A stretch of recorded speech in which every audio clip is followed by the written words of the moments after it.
Hello friends, இன்றைக்கி சூப்பரான தக்காளி ரசம் எப்படி பண்ணுறது அப்படின்னு பார்க்கலாம்.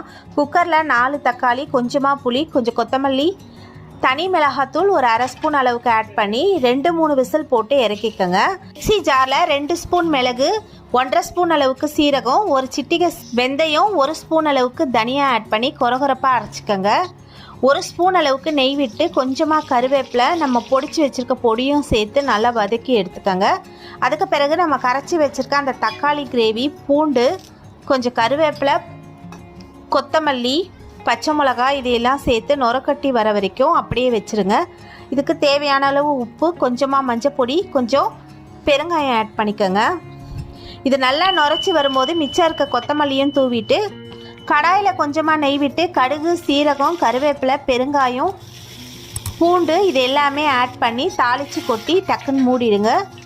மணக்க மணக்க தக்காளி ரசம் ரெடி.